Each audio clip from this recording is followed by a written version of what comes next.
Did you know that you can rent property in your business's name, furnish that property, and then list it on platforms like Airbnb and VRBO legally? Yes, you can. And that process is called rental arbitrage, which has been receiving all of the hype over social media from these investing influencers. But the question is, does rental arbitrage still work in 2022? If you want to know the answer to that question, make sure that you keep on watching my video because I'm going to answer if rental arbitrage is still a thing that you should be doing as an investment vehicle.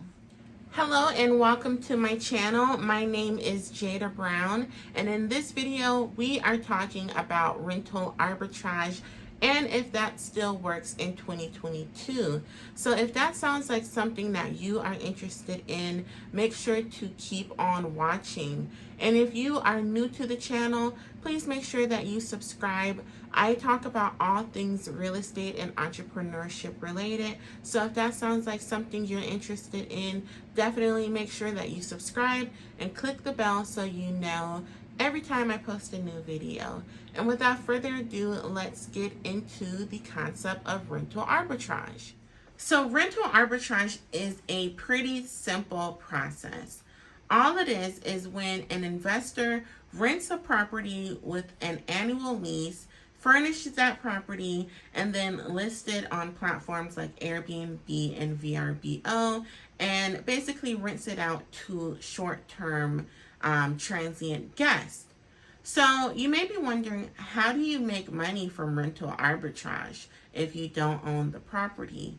And the simple answer is that you are renting the property daily for more than you're paying and profiting the rest.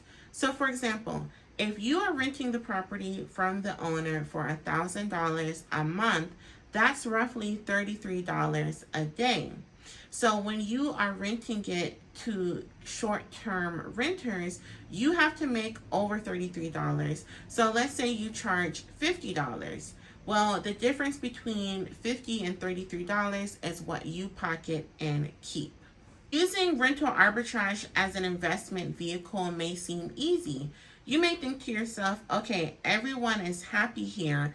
The owner of the property is getting the rent that they requested on time, and the short-term guest is getting to stay somewhere nice, and I'm getting paid the difference. So it seems pretty easy, right? And the answer is, it depends. It's not as easy as you think, because think about it.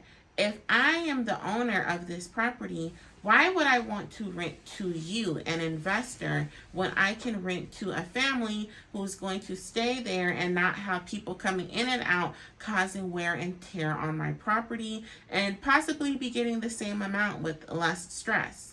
So in my experience, I've worked on both sides of rental arbitrage. I have represented as a realtor clients and businesses who want to rent from owners, and I've also worked in property management representing the owners and being approached by investors to use rental arbitrage at that specific property. So I understand both sides of rental arbitrage, and you guys are probably wondering, does rental arbitrage work in 2022?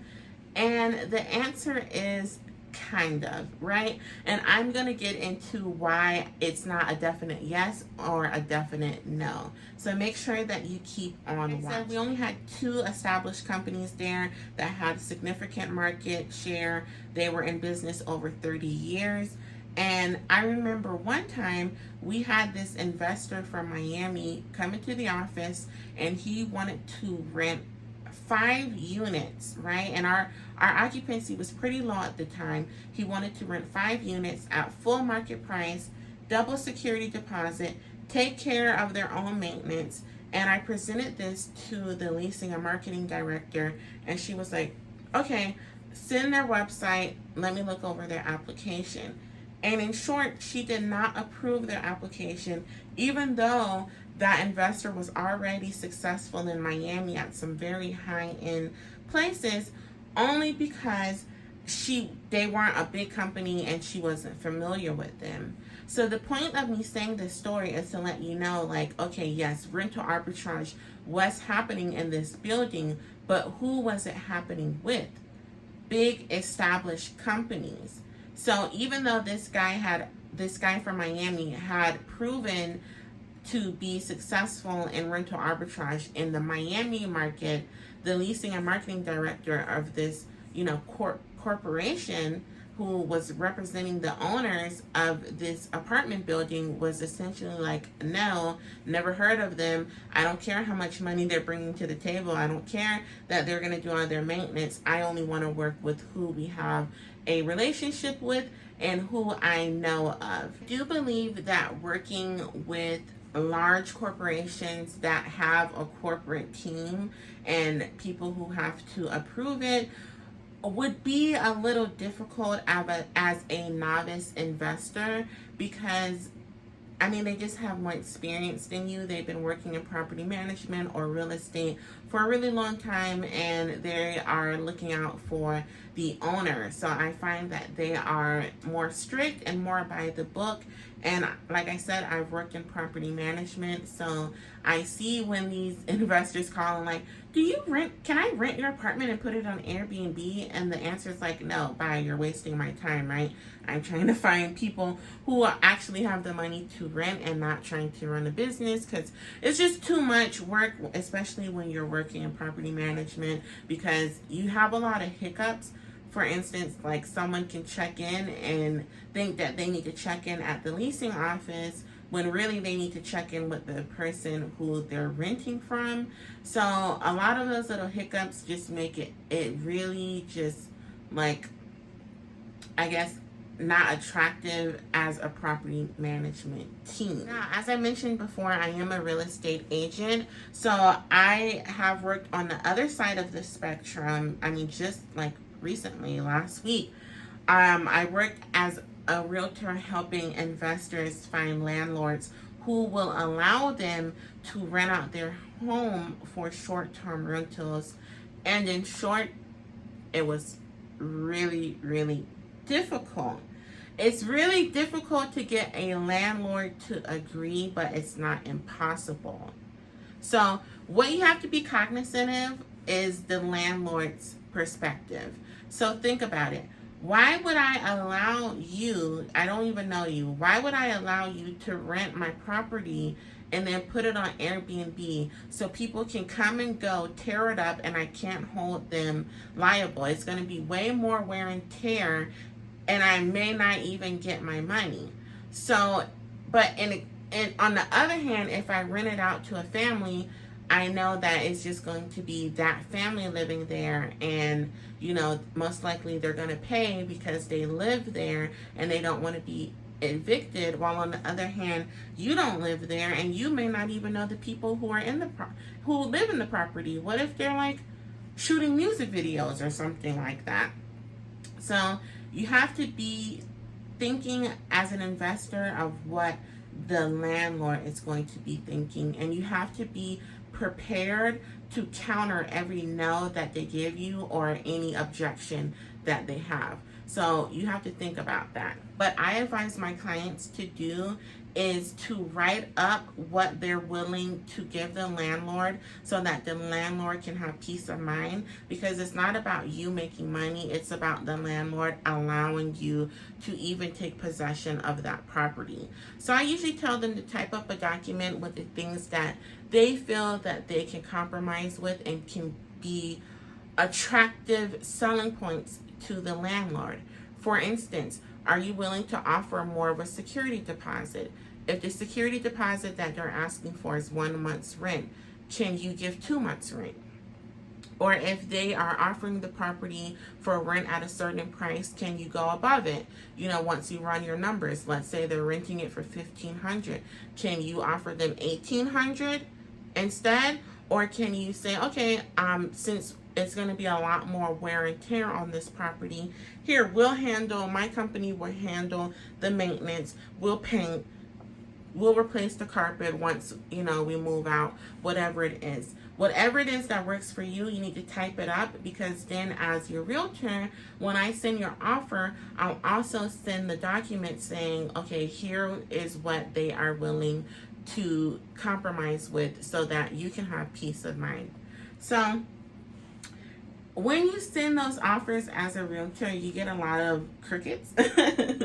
Like, people would just not respond and be like, oh, this is a waste of time. Send me like a real offer. And then some people will be interested. Like some landlords will be interested and be like, okay, you know what? I want to hear more. So when you have those people, you know, you want to have a conversation with them and explain and see if they're open to it.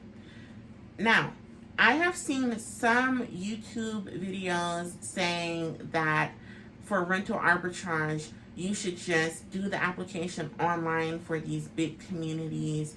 And once you get approved, then you just go there, collect your keys, and pay your money online. Basically, it's called sight unseen. And I don't believe in doing this because, number one, you're setting up like a very distrustful relationship with that property management team, and you're going to have to deal with them for 12 months. So you don't want to do that.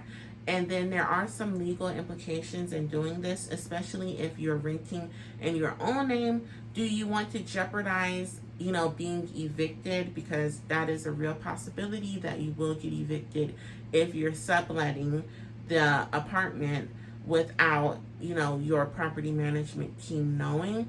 And like I mentioned before, most property management teams do have some type of corporate team that approves rental arbitrage applications. So you definitely want to set up a meeting with them and see if they would even be willing to allow you to do this without you kind of going behind their back and possibly getting evicted, or, you know, just ruining your relationship with them. So this video is not meant to discourage you from rental arbitrage as an investment vehicle. Like I said, it can work just depending on who the landlord is and if they're willing to hear you out. So definitely not meant to discourage you, but if you do want to keep going with rental arbitrage as your vehicle, I do have some advice for you. The very first piece of advice I would say is that you need to be realistic. You will receive a lot of no's, like a lot. You're going to receive a lot of no's from owners before you receive a yes.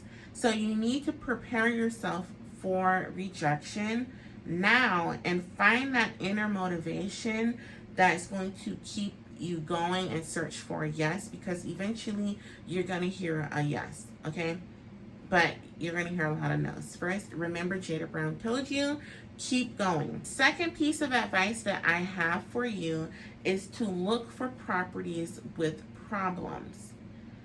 These are properties that the owner will be more ready to have a conversation with you, and there's different type of problems out there. So maybe the owners just got a divorce and they need to settle, or maybe the kids inherited the property and they don't even live close to the property. Maybe their parents had it in their hometown and the kids are not interested in being property managers, or maybe they're on the brink of foreclosure and that financial assistance from the extra rent that you will pay them will help dig them out of whatever economic despair that they're having. So you need to look for these properties that have problems and either work with the real estate agent and see if they know of any property any owners that are having property problems, or you can look yourself by when you're driving and you see maybe the yard is overgrown or the windows are boarded up.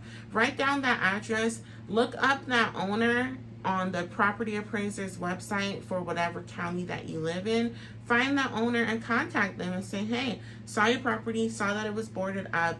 I'm a local investor. You know, I would love to rent your property from you. I'll pay you market value, and this is what I plan to do with it. Those owners would be way more willing to have a conversation with you if you can help them in any way. And my last piece of advice, which is probably one of the most important, is to be professional. Okay? And when I say be professional, I mean, if you are going to use rental arbitrage, you need to set yourself up as a real and legitimate company. Have your business registered with the state that you live in. Make sure that you have a website. Have business cards. Be professional. If you say that you're going to meet the owners at a specific time, make sure that you're there 10 minutes ahead of them.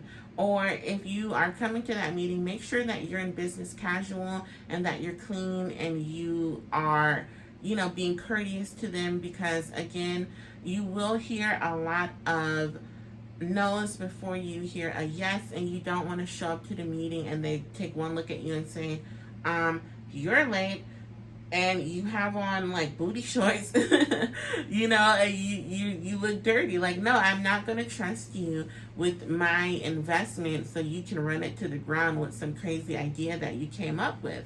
So you definitely want to present yourself as like a legitimate business person, because this is someone's asset. Again, rental arbitrage can work, but it is like finding a needle in the haystack. But the good news is, the more no's that you hear, that means the closer you are to a yes. So I hope that you guys enjoyed this video. I know it wasn't as hopeful and cheery as a lot of other investment influencers on social media, because I want to tell you guys the truth, because I don't want to send you out there thinking that you can just go and rent these apartments in your business name like it's so easy breezy. So if you enjoyed this video, make sure that you subscribe and give me a thumbs up, and I will see you guys in my next videos.